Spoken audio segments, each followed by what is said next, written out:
Hello everyone, आज हम लोग ब्रांच अकाउंटिंग को वापस से कंटिन्यू करेंगे। जैसे लास्ट क्लास में हम लोग कुछ नोट लिखे हुए थे, आज वहीं से हम लोग कंटिन्यू करेंगे। जैसे ये रहा अदर टाइप्स ऑफ रिकॉन्सिलिएशन, ठीक है ना। इसके बाद से हम लोग कंटिन्यू करेंगे। आज हम लोग एक छोटा सा एग्जाम्पल करेंगे। जैसे जो चीज़ भी हम लोग पढ़े हैं ना, उसी से रिलेटेड एक एग्जाम्पल देखना है सभी को। सपोज करते हैं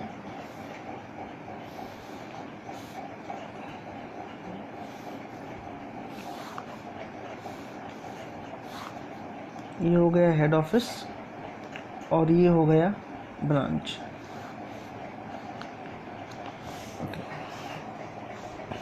ये हो गया डेबिट, ये हो गया क्रेडिट, ये भी हो गया डेबिट, ये हो गया क्रेडिट, और ये है पर्टिकुलर्स। सपोज करते हैं हम लोग को ना बैलेंस जो है वो मिला है। जैसे हेड ऑफिस के बुक में और ब्रांच के बुक में।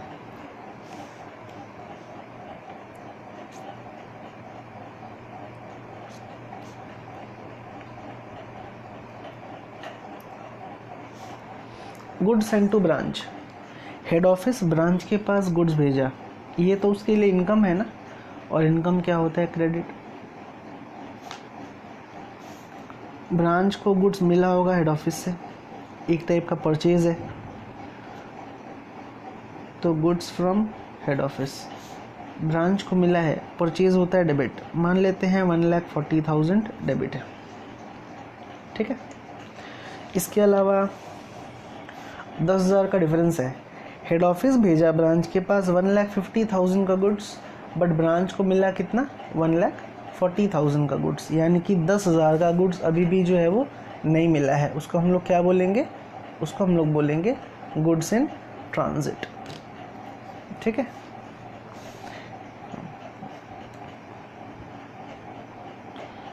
ब्रांच अकाउंट का बैलेंस दिया हुआ है, ये बैलेंस है। अब जाहिर सा बात है, ब्रांच अकाउंट का बैलेंस किसके बुक में दिया होगा? हेड ऑफिस के बुक में। या तो वो बैलेंस डेबिट होगा या तो वो बैलेंस क्रेडिट होगा। सिमिलरली एक हेड ऑफिस अकाउंट का भी बैलेंस दिया होगा, और ये बैलेंस किसके बुक में दिया होगा? ब्रांच के बुक में, ठीक है ना। मान लेते हैं ब्रांच का बैलेंस हेड ऑफिस के बुक में 1,12,000 है डेबिट। तो हेड ऑफिस के बुक में अगर ब्रांच का डेबिट बैलेंस है तो ब्रांच के किताब में हेड ऑफिस का क्रेडिट बैलेंस होगा, क्योंकि एक दूसरा का डेटर्स है और दूसरा एक का क्रेडिटर्स है। यानी कि हेड ऑफिस को ब्रांच से मिलेगा कितना? 1,12,000 रुपीज़। लेकिन ब्रांच के बुक में जो हेड ऑफिस का बैलेंस है ना, वो कितना है? वो मान लेते हैं 78,500 है, ठीक है। ओके, ये है अपना scene.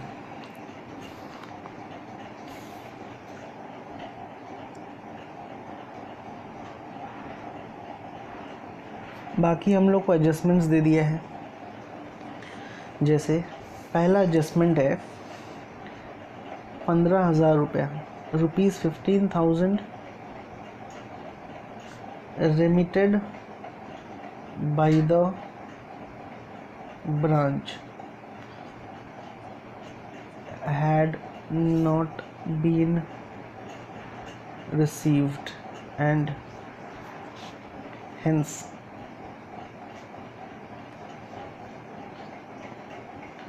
not recorded in the books of head office। क्या लिखा है? 15,000 रुपया ब्रांच भेज दिया है, लेकिन वो पैसा अभी तक हेड ऑफिस को मिला नहीं है। और जाहिर सा बात है, हेड ऑफिस को जब तक पैसा नहीं मिलेगा वो उसका रिकॉर्डिंग नहीं करेगा, और इसी के लिए रिकॉर्डिंग भी उसका नहीं हो पाया है। नेक्स्ट, दूसरा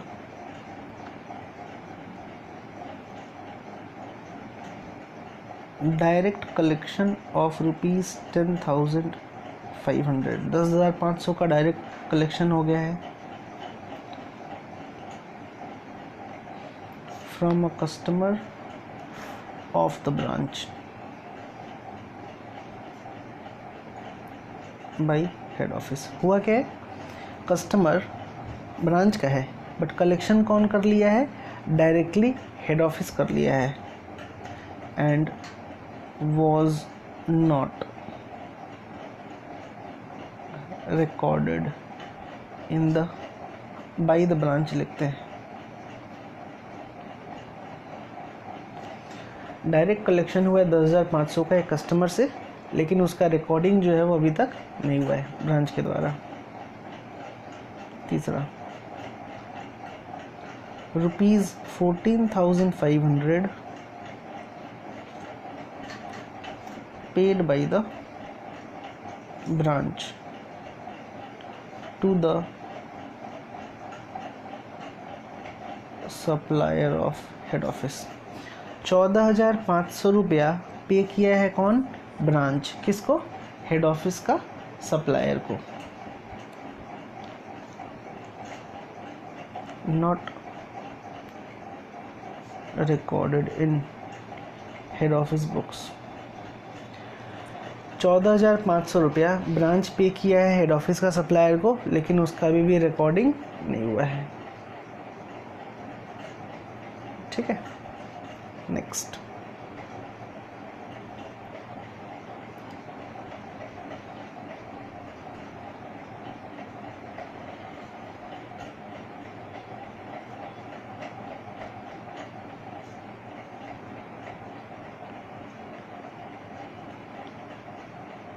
हेड ऑफिस का एक्सपेंडिचर है ब्रांच के लिए कितना रुपया, 12,000 रुपया।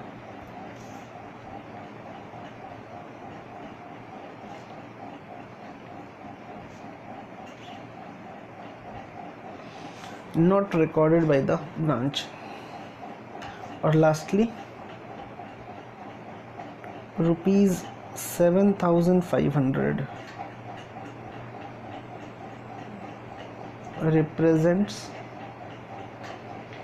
interest on FD। FD I hope सभी को पता है, फिक्स डिपॉजिट।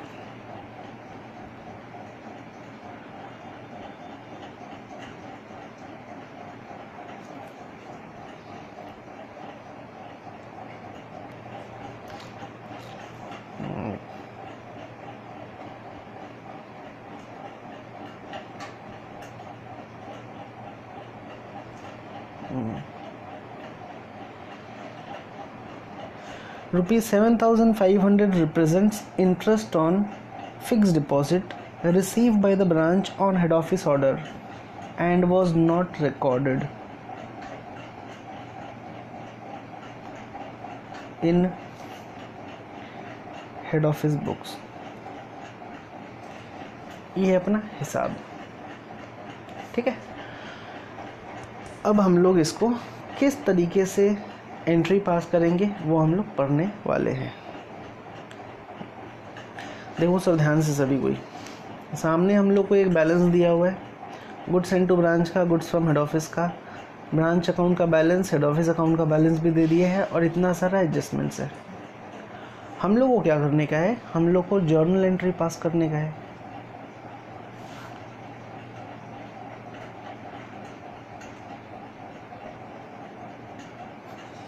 दो लोग हैं, एक है बुक्स ऑफ हेड ऑफिस और दूसरा अपना बुक्स ऑफ ब्रांच। बड़ा सिंपल है, देखना है ध्यान से खाली। सबसे पहला journal entry, goods into branch.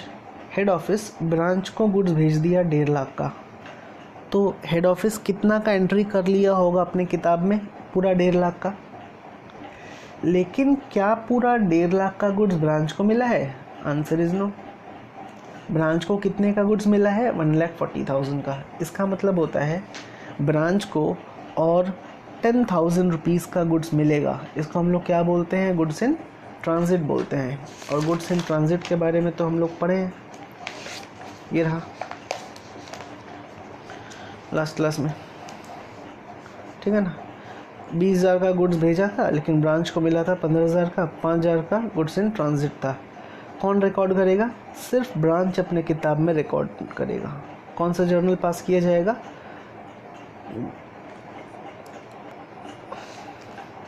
Goods in transit account debit to head office.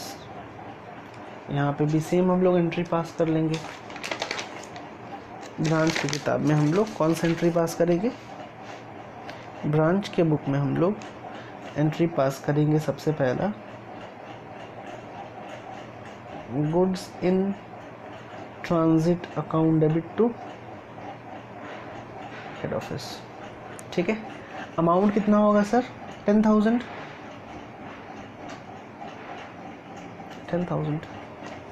ठीक है ना। नेक्स्ट दूसरा, ब्रांच अकाउंट का बैलेंस और हेड ऑफिस का अकाउंट का बैलेंस तो अलग है। इसके लिए हम लोग को ब्रांच अकाउंट एक बनाना पड़ेगा और हेड ऑफिस अकाउंट एक बनाना पड़ेगा, जो हम लोग बाद में बनाएंगे। नेक्स्ट देखते हैं। नेक्स्ट लिखा हुआ है पहला एडजस्टमेंट, 15,000 रुपया remitted by branch.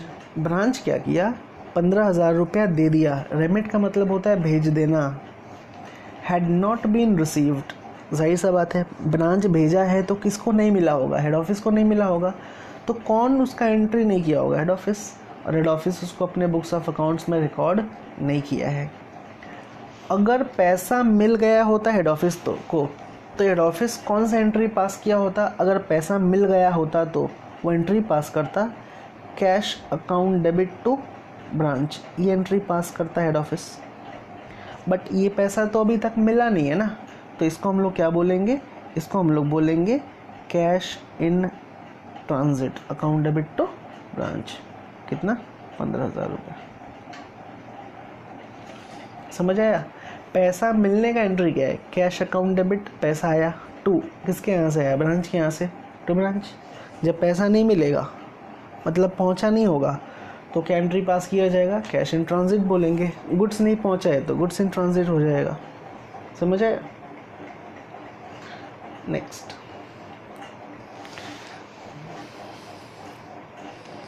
Third point में क्या लिखा हुआ है? लिखा हुआ है direct collection of 10,500 from a customer of the branch by head office and was not recorded by the branch. इसमें थोड़ा कहानी है, देखना है सर ध्यान से।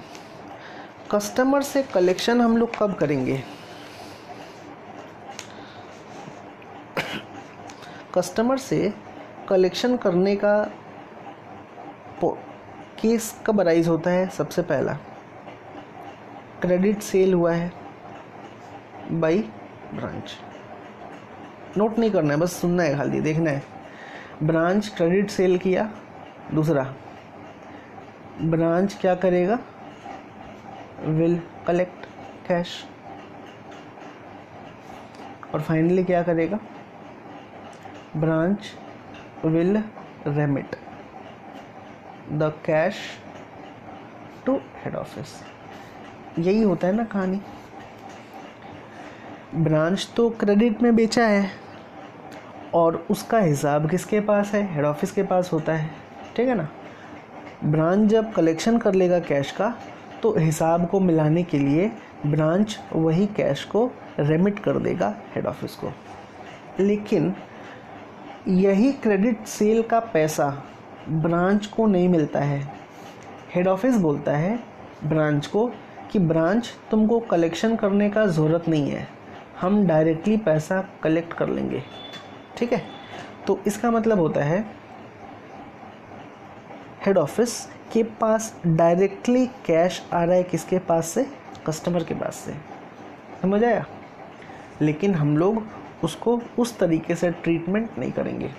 हम लोग मानेंगे कि पैसा जो है वो ब्रांच के पास से ही आ रहा है, भले ही वो पैसा का कलेक्शन डायरेक्टली हेड ऑफिस क्यों ना किया हो। क्या माना जाएगा? कि वो पैसा ब्रांच के तरफ से आ गया, नहीं तो हिसाब में गड़बड़ी होगा ब्रांच का, ठीक है। और बाद में हेड ऑफिस ब्रांच से क्लेम करेगा कि मेरे को वो पैसा चाहिए। देखने से ध्यान से एक बार, क्रेडिट सेल अगर ब्रांच करेगा तो कौन सा जर्नल पास करेगा? Debtors account debit to sales, पहला एंट्री। फिर ब्रांच कैश का कलेक्शन करेगा तो कौन सा जर्नल पास करेगा? Cash account debit to debtors. और वही पैसा जब हेड ऑफिस को भेजेगा तो head office account debit to cash. ये कहानी, ठीक है ना। लेकिन जब बीच का हिसाब ओमिट हो जाता है, मतलब डायरेक्ट हेड ऑफिस अगर कलेक्शन कर लेगा डेटर से, तो हम लोग इसका जर्नल एंट्री पास किए हैं ना, ये रहा।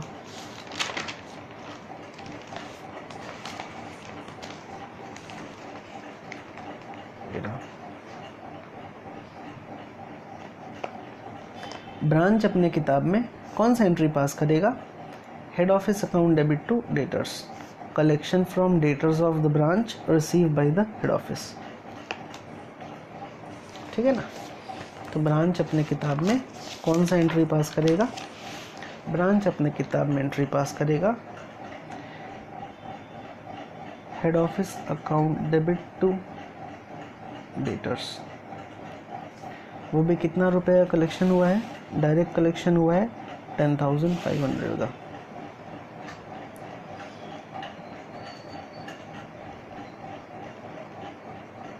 समझ आया? इसका एंट्री हम लोग हेड ऑफिस के बुक में वापस से नहीं करेंगे, क्योंकि यहाँ पे लिखा है कि 10,500 का डायरेक्ट कलेक्शन हुआ है और was not recorded by the branch. Branch उसका रिकॉर्डिंग नहीं किया है अपने किताब में, इसी के लिए हम लोग क्या किए, ब्रांच के बुक में हम लोग रिकॉर्ड कर दिए। समझ आया? Next, 14,500 paid by the branch to the supplier of head office, not recorded in head office books. 14,500 रुपया कौन पे किया? ब्रांच पे किया, वो भी सप्लायर को, है ना। लेकिन इसका एंट्री हेड ऑफिस अपने किताब में नहीं किया है, तो हेड ऑफिस अपने बुक में एंट्री पास करेगा। अगर नॉर्मली हेड ऑफिस अगर पेमेंट करता क्रेडिटर्स को तो क्या एंट्री पास करता? एंट्री पास करता creditors account debit to cash या फिर बैंक पास करता। बट क्या ये पैसा हेड ऑफिस पे किया है? Answer is no. कौन पे किया है? ब्रांच। तो जर्नल थोड़ा चेंज हो जाएगा, जर्नल क्या हो जाएगा? Creditors account debit to branch. वो भी कितना रुपया? 14,500।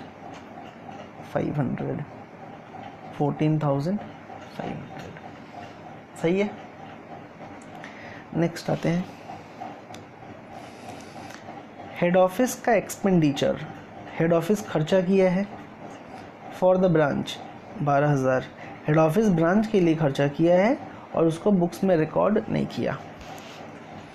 अगर एक्सपेंस ब्रांच किया होता तो क्या एंट्री पास करता branch? Expenses account debit to cash.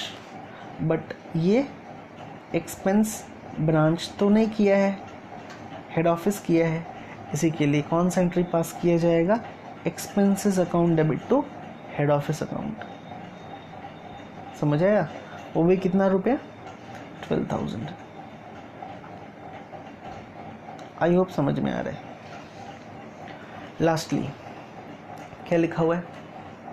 लिखा हुआ है 7,500 represents interest on fix deposit. यहाँ पे एक ऐड कर लेना है, fix deposit of head office received by the branch on head office order and was not recorded in the head office books. ठीक है, 7,500 रुपया का इंटरेस्ट है, वो भी फिक्स डिपॉजिट पे। अच्छा, फिक्स डिपॉजिट किसका है? हेड ऑफिस का ना। तो जाहिर सा बात है ये इनकम किसका होगा? हेड ऑफिस का इनकम होगा। बट ये इंटरेस्ट का पैसा किसको मिल गया है? ब्रांच को, वो भी हेड ऑफिस के ऑर्डर पे। और हेड ऑफिस इसको अपने बुक्स में रिकॉर्ड नहीं किया है। अगर इनकम हेड ऑफिस का है तो हेड ऑफिस अपने बुक में रिकॉर्ड करेगा ना। और हम लोग जानते हैं इनकम क्रेडिट होता है ना, यानी कि इंटरेस्ट ऑन फिक्स डिपॉजिट जो है वो क्या होगा? क्रेडिट। और डेबिट क्या होगा? एक चीज़ देखना है, अगर पैसा हेड ऑफिस को मिला होता तो हेड ऑफिस अपने बुक में क्या एंट्री करता? इंटरेस्ट की वजह से पैसा आएगा, वो पास करता है entry cash account debit to interest on fix deposit, लेकिन ये पैसा तो हेड ऑफिस को नहीं मिला, ये पैसा डायरेक्टली ब्रांच को मिल गया है। इसी के लिए हेड ऑफिस अपने बुक में क्या एंट्री पास करेगा, branch account debit to interest on fix deposit, वो भी 7,500 7,500। समझ आया? ऐसे करना होगा। ये है हिसाब। जिनको जो भी डाउट है वो पूछ लेना। अब चेक कर लेते हैं एक, जैसे इधर ब्रांच का बैलेंस 1,12,000 है और हेड ऑफिस का बैलेंस है 78,500। इसका मतलब होता है हेड ऑफिस के बुक में ब्रांच का बैलेंस है 1,12,000, यानी कि हेड ऑफिस बोल रहे हैं कि उसको 1,12,000 मिलेगा ब्रांच से, बट ब्रांच बोल रहा है उसको देना कितना है, 78,500 देना है हेड ऑफिस को। दोनों के बैलेंस में डिफरेंस है। इसी के लिए हम लोग एक हेड ऑफिस का अकाउंट बनाएंगे और एक ब्रांच का अकाउंट बनाएंगे और देख लेंगे मिला के कि क्या दोनों अमाउंट सेम आ रहा है। जैसे in the books of head office कौन सा अकाउंट बनेगा, ब्रांच अकाउंट बनेगा। दूसरा in the books of branch कौन सा अकाउंट बनेगा, हेड ऑफिस का अकाउंट बनेगा। बड़ा सिंपल है। ये हो गया डेबिट, ये हो गया क्रेडिट, ये है डेबिट और ये है अपना क्रेडिट। देखना है सर इधर, सी हेड ऑफिस के किताब में ब्रांच अकाउंट का बैलेंस है, वो भी कौन सा बैलेंस है, डेबिट बैलेंस है 1,12,000। हेड ऑफिस के किताब में ब्रांच अकाउंट का बैलेंस दिया हुआ है डेबिट साइड में, तो हेड ऑफिस के किताब में ब्रांच अकाउंट का डेबिट बैलेंस है, क्या बोल के लिखेंगे हम लोग, टू बैलेंस BD 1,12,000। सही। नेक्स्ट, ब्रांच के किताब में हेड ऑफिस अकाउंट का, ये रहा हेड ऑफिस अकाउंट का बैलेंस है कितना, 78,500, वो भी क्रेडिट। तो हम लोग ब्रांच के किताब में हेड ऑफिस का क्रेडिट बैलेंस लिखेंगे बाई बैलेंस BD 78,500। समझ आया? अगर डेबिट बैलेंस है तो डेबिट में लिखना है, और अगर क्रेडिट बैलेंस है तो उसको कहाँ लिखेंगे हम लोग, क्रेडिट में लिखेंगे। ठीक है। अभी हम लोग जर्नल पास किए हैं। जैसे देखना है सर, सबसे पहला हेड ऑफिस की किताब में cash in transit account debit to branch, तो ब्रांच अकाउंट में क्या लिखेंगे, बाई कैश इन ट्रांजिट, जैसे लेजर हम लोग पोस्ट करते थे, तो ब्रांच अकाउंट में लिखेंगे हम लोग by cash in transit. Branch account तो ये है ना, ब्रांच अकाउंट में क्या लिखेंगे, बाई कैश इन ट्रांजिट। कितना अमाउंट था, 15,000 था। ठीक है ना। ये किसके बुक में हो रहा है, हेड ऑफिस की किताब में। कौन सा अकाउंट बन रहा है, ब्रांच अकाउंट। नेक्स्ट देखना है, हेड ऑफिस की किताब में creditors account debit to branch, तो ब्रांच में हम लोग क्या लिखेंगे, बाई क्रेडिटर्स लिखेंगे 14,500, बाई क्रेडिटर्स कितना, 14,500। Next, branch account debit to interest on fix deposit, branch में डेबिट करेंगे हम लोग क्या बोल के, to interest on fix deposit.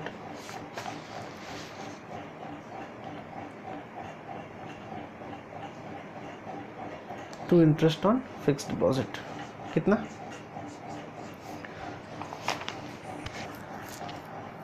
7,500। I hope समझ आया सभी को। नेक्स्ट, अब देखते हैं ब्रांच की किताब में क्या हिसाब है। सी, ब्रांच के बुक्स में पहला एंट्री क्या है, goods in transit account debit to head office, तो हेड ऑफिस में क्या लिखेंगे, by goods in transit 10,000।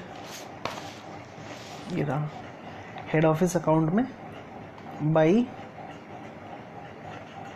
Goods in transit कितना, 10,000 rupees.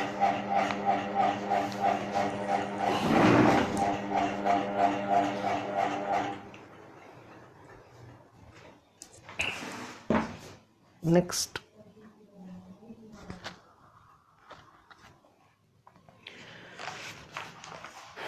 Head office account debit to debtors है 10,500, तो हेड ऑफिस अकाउंट में क्या लिखेंगे हम लोग, टू डेटर्स 10,500। और तीसरा, expenses account debit to head office 12,000, तो हेड ऑफिस में क्या लिखेंगे हम लोग, बाई एक्सपेंसेस लिखेंगे 12,000। टोटल करेंगे दोनों साइड, इसका भी हम लोग टोटल करेंगे दोनों साइड, और जो बैलेंस आएगा ना वो एकदम सेम आएगा। टोटल हो गया 1,19,500, 1,19,500। जो डिफरेंस आएगा वो होगा बाई बैलेंस CD। ये हो गया 90,000 बैलेंसिंग फिगर, ये भी टू बैलेंस CD हो जाएगा 90,000 बैलेंसिंग फिगर। आई होप सभी को समझ में आया।